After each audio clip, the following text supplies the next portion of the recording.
I would like to introduce you to the Get Fit, Stay Fit, Never Too Late podcast host Paul Edwards.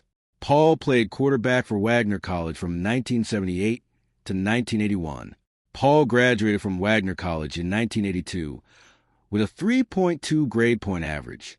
Paul earned his Bachelor of Science degree in Business Administration, along with an accounting minor.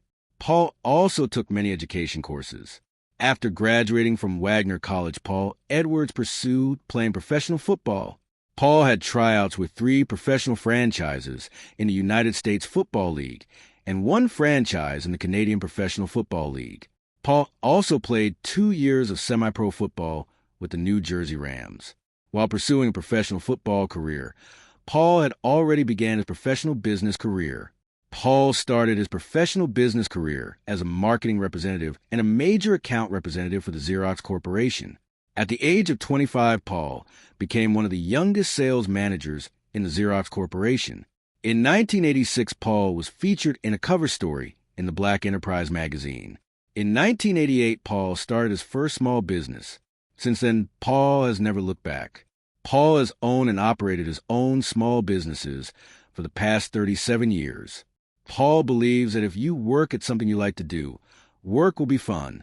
Paul also served as a board member on the board of the Connecticut World Affairs Council.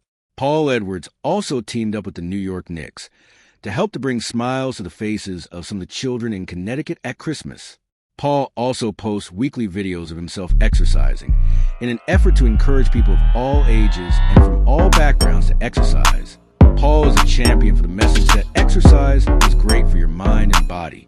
Exercising gives us all a better chance to live a healthier life.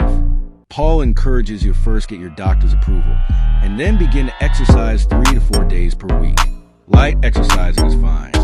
Just be consistent with your exercise routine. God bless. The goal of the podcast is to provide a platform where members of the medical community and the healthcare community in general can interact with the general public in an environment that is outside of the doctor's office and the hospital.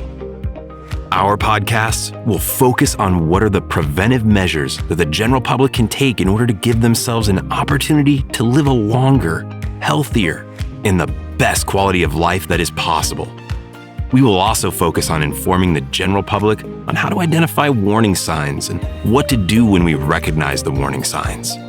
Early determination of illnesses provides the best opportunity for recovery and may require less costly medical procedures. A healthier public is in the best interest of everyone. People will live longer and better quality of life. The pocketbooks of the patients and the medical insurance providers should also see a reduction in expenditures. Healthier people generally require less costly medical procedures.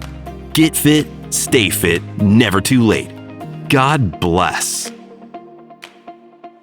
The Get Fit, Stay Fit, Never Too Late podcast presents a new way to solve the health disparity that exists in communities of color and the low-income communities. This approach to health equity can be scaled. We intend to have doctors from many hospitals and private practices through the state of Connecticut and across the country as guests on our podcast episodes. We have a comment section available with each podcast. The members of the community who view the podcast can leave comments with healthcare questions that they need answers to. We will forward those questions to the appropriate doctors in order to get our viewers' questions answered. In many cases, because of the healthcare disparity in the communities of color and the low-income communities, often those questions will go unanswered. We will also do the same for members of the middle-income and high-income communities as well.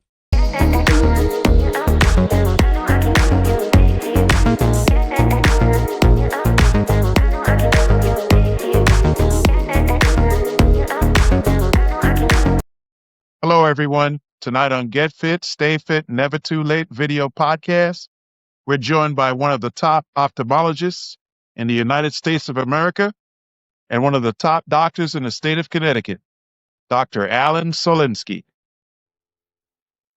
The dry eye is another nuisance thing. It comes from the lids, actually. The lids have meibomian glands in them, little oil glands, and those tend to dry up a little bit when we get older.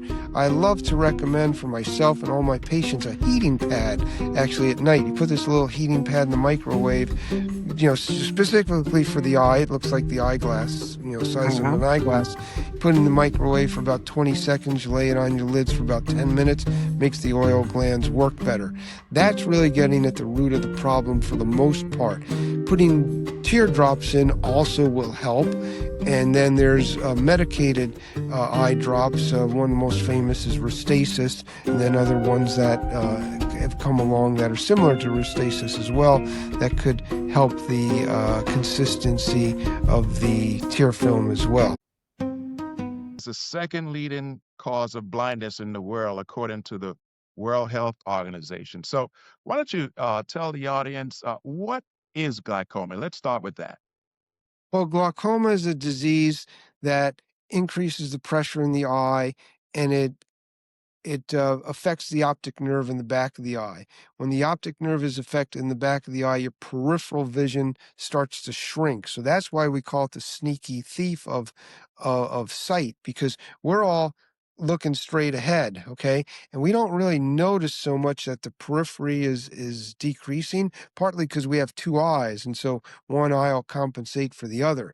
So you can have like end-stage pinhole vision, straight ahead without knowing that your peripheral vision was decreased.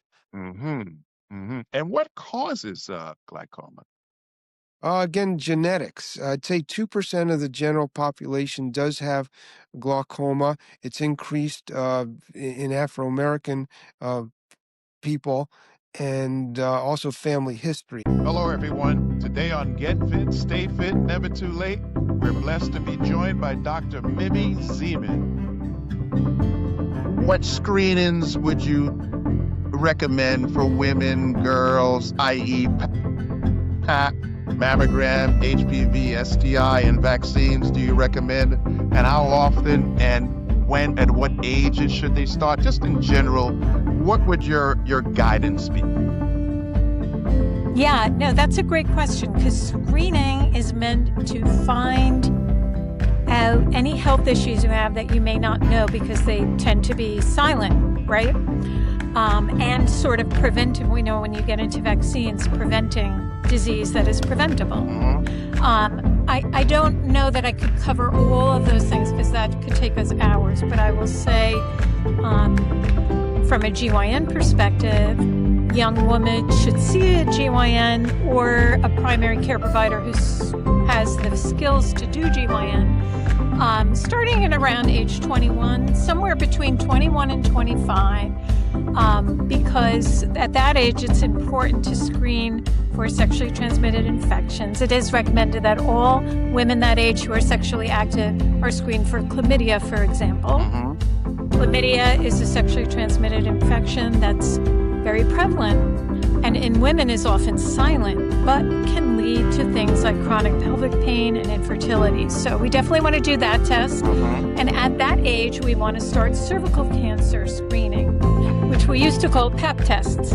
But now, more commonly, what we do is an HPV test, because human papillomavirus is the cause of most cervical cancers.